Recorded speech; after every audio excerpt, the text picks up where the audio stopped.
We're meeting with Dr. Joe Pizzorno today in his living room overlooking Lake Washington in Seattle.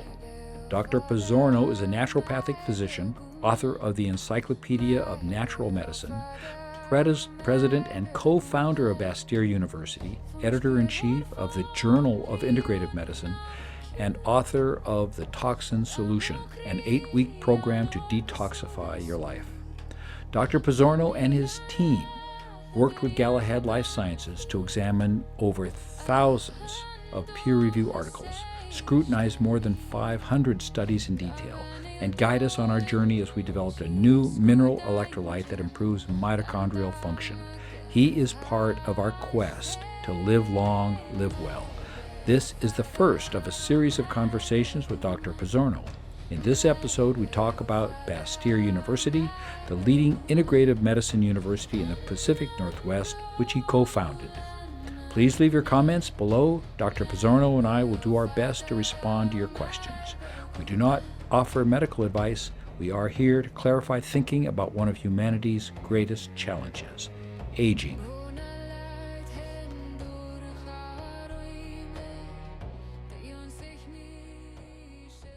I've been really impressed by the people that I've met at Bastyr. You've done research for us. Our library is filled with articles you pulled together, and you introduced us to some amazing talents graduating from Bastyr. Now, you were one of the co-founders of Bastyr. You were actually asked in July to come back and be president. So could you tell us a little bit about how Bastyr was founded, how that happened, some of the stories around Bastyr? So it's kind of an unusual origin. So I was invited by students at Evergreen State College to be a part of a course called Integrative. Is there a healer in the house? And so they invited me and Jeff Bland, whom you may know. Oh, sure. And Betty Cutter, who was a PhD faculty at Jeff is so smart. Oh, Jeff is a smart guy.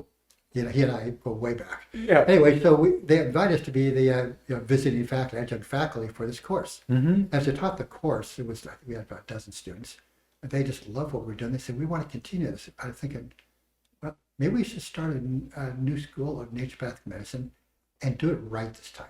And do it based on science. Yeah. Okay. So I said to Jeff, Jeff, I'd like to start a naturopathic college. Would you become a trustee? So first person asked me, pick one of the smartest guys, in this field. If he's in, that helps. Got him in. And then I mentioned to my receptionist, who then mentioned it to her mother, and who then sent me a check for $200. She said, what a great idea, start the school.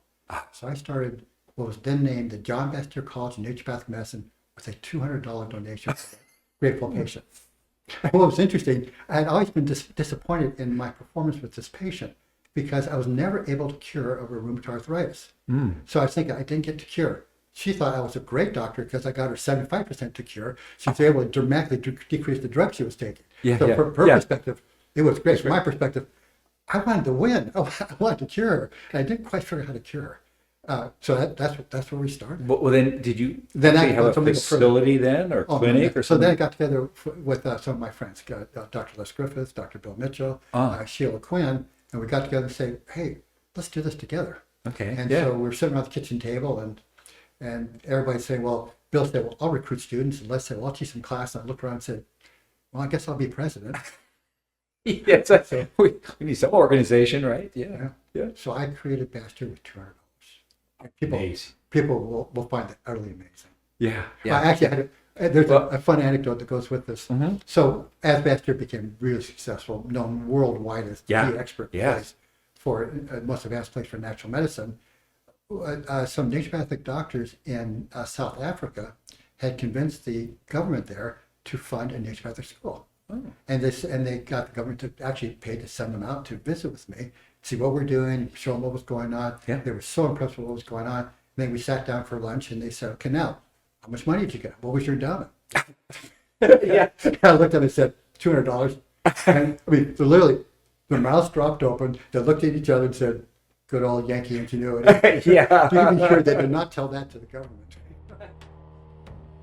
Dr. Pizzorno and I digressed into a conversation about Bastyr's gardens, which grow nutritious, whole food for food service in the dining hall. The beautiful campus, the chapel with perfect acoustics, and the adjoining 400-acre park on Lake Washington are a magical place. But in the year 2000, Dr. Pizzorno felt a need to return to medicine. Around that time, I was changing my career too, from investment banking to biotechnology, and Dr. Pizzorno would play a significant role in our research at Galahad Life Sciences. So I left the university in the year 2000. Okay. Very successful. Yeah. We had 1,200 students, Wow. money in the bank. We just talked the Pope into selling us the campus for half the market value. Oh, wow. And so the school was so all set up. And I realized, I've been at college press for 22 years at that point. The school was totally successful. And I was feeling kind of unhappy because I truly loved the medicine. So now as being a fundraiser, PR person, Right. all those kinds of things, administrator, that's what I want to do. I want to get back into medicine. Because what we tried to do is we went back into ancient times to look at where all these ideas that now make up modern naturopathic medicine, where did they come from? Who are the people who had those remarkable insights? A lot of the insights in naturopathic medicine happened before we had the high level medical, might say, physiology insights. Yeah. So we didn't really understand the mechanism by which these things happen. They could see certain behaviors result in health, certain behaviors result in disease. They made up a bunch of theories, but there wasn't much science behind it. What's really exciting from my perspective is the science is there. You can combine both, this holistic approach and the scientific, and then AI can actually, knit it together, it seems, in some ways. Because I was really despairing about AI because I thought it was going to take so long to implement. And you had the courage to implement a naturopathic university and actually build it into a strong institution with a very small endowment. What I wanted to encourage anyone who listens to this, and I think that it's one of our objectives, is to have people become much more involved with their personal health decisions. Yes. And not just go to their GP because their insurance company said this was the right person, and then the GP tells you who else to consult with. I think we need to be much more proactive in deciding let me say something. who can help us. Let me say something please do. 'Cause provocative. Drugs work too well. Okay, you might say, wait, shouldn't that be a good thing?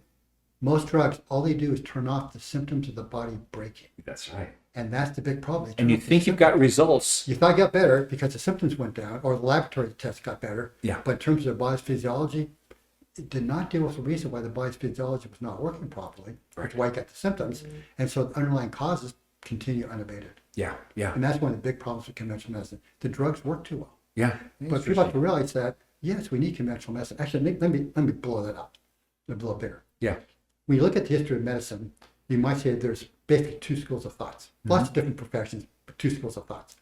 One school of thought, which we might say the disease model, says the body makes mistakes, victim of disease, royal doctors come in and take control. It has its place. You get an accident, breaks some bones. Yep. Yeah, it's a great place. Overwhelming infection, it works great. But there's another side to medicine. The other side of medicine says the body has tremendous ability to heal, to be healthy. And when that's not happening, the role of doctors figure out what's blocking it. So we experience this every day. Cut your finger, it heals up. Get infected by somebody, your immune system gets rid of the infection. I mean, every day, everything's working. So why didn't it work? So now, we look at what we've done as a society. We put all our resources into the disease medicine side of things, not the health medicine side. Yeah. And put all this resource in the disease medicine side. We now suffer the highest burden of chronic disease in every age group ever in human history. It's not that the disease medicine is wrong, it's incomplete. Yeah. That's why we need the health medicine side. Because when you do the health medicine side, you get less disease. Okay? There will always be disease. There will always be reasons we have to have the high intervention. But if you ignore, and what our society did is actually suppress this side of medicine, you get more disease. Yeah. Simple.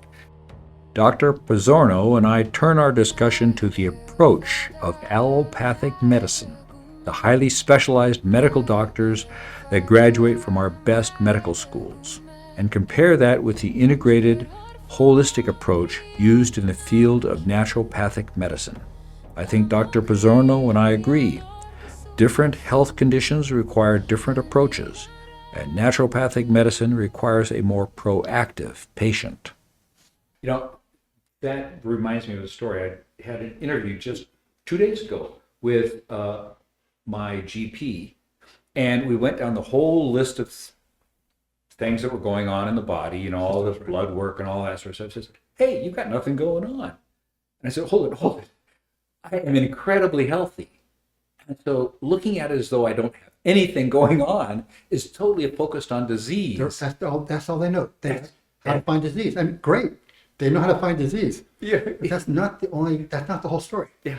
And put me in a very passive role. Okay, doc, what do I do? You know, I think a more active role, you know, understanding what your body's doing. Yes. So if you get a cut and it's not healing right, ooh, that's telling you something. Yes. And you ought to be... You get chronic infections, that's telling you something. Yeah, your joints are inflamed all the time, it's telling you something. So how do you find the right advisors to help you keep healthy? Mm-hmm. I mean, I love the holistic, integrative medical approach, and I found great insights when I worked with naturopathic physicians. Okay. How do you put that together? How do you find the right people? That is indeed a good challenge. So the people who are best trained in health medicine are the naturopathic doctors. This is historic. We've been doing this for centuries, over a century. The challenge then is to find the one that works best for you. And there are many ways of doing it. Of course, you want to make sure they're licensed. The graduate from Bastyr would probably be good. Yeah. But also, I recommend people talk to the networks and talk to the doctors that they're interested in. If the doctor has enough time to, without a fee, just talk to you about what they do and what the resource for you. Well, they're probably not the right person. But most of the good doctors, they're happy to talk to you, talk about what they do, what they do. And then you also have to realize that if you want to go the natural medicine route, don't expect it to all come from pill boxes. Or pill bottles. You have to change how you live. Yeah. Well, I think it's really good advice, and it makes you more proactive in actually taking care of your health too. Right? As I say to my students, naturopathic medicine is more than a healing art. It's a way of living and being in the world. I like that. After devoting 25 years to medical research, artificial intelligence applications in medicine, and his numerous publications, Dr. Pizzorno is asked to return to Bastyr as its president.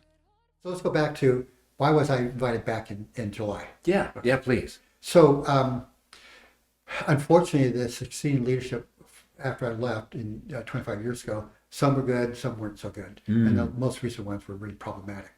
So it got so bad that the previous administration had convinced the board to sell the campus in order to basically to get the institution out of the bankruptcy hole it was getting into.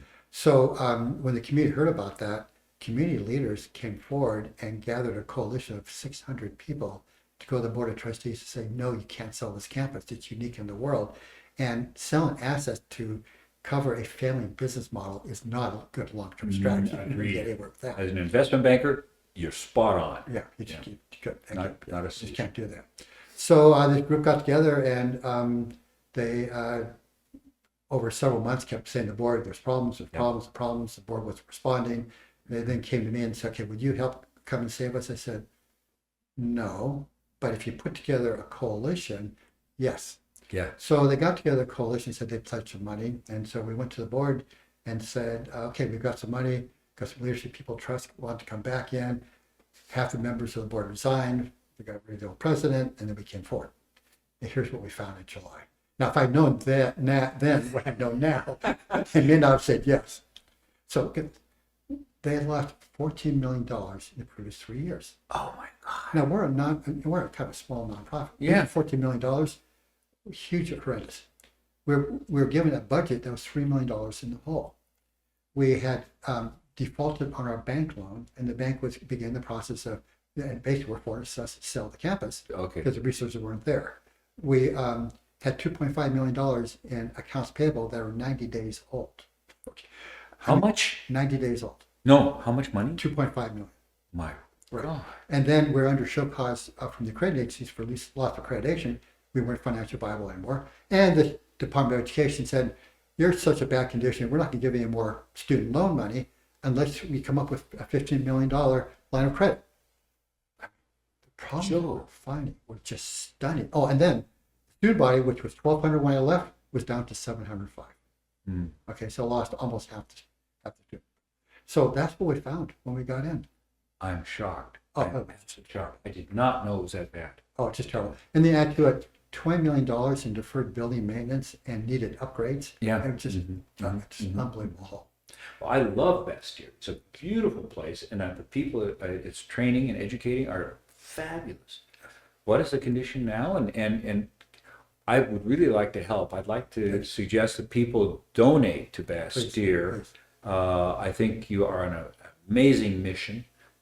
In alignment with what we are doing, we'll make a donation for sure. Thank you. And in this YouTube video, there'll be a click through so people Great. Thank you. can look at donating to Bastyr University. I think what you're doing is a phenomenal service to us all, and I'm so happy that it's here and it's surviving. Yes. So this is what happened. Okay? Yeah. So what we've learned is that the community still loves Bastyr, just like you. Thank you. Yeah. But they had just become totally disenchanted because of their previous leadership that just Okay. made so many Yeah. mistakes. Yeah. So once people knew I was going to come back, I had a few conversations with people. Somehow I raised $3 million. So over the summer.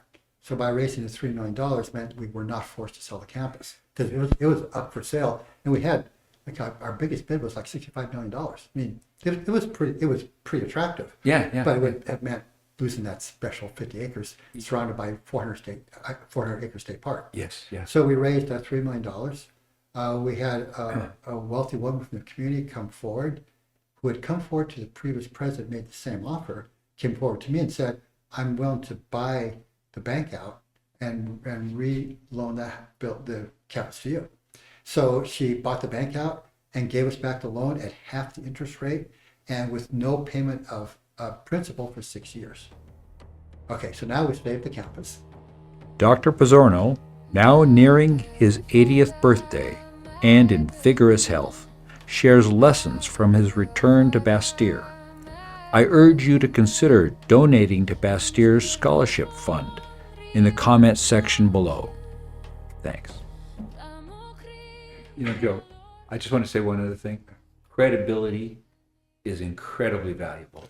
No matter what you say, your reputation, your ability to develop trust, that is incredibly valuable. And that, I think, is what Bastyr and you brought to the equation.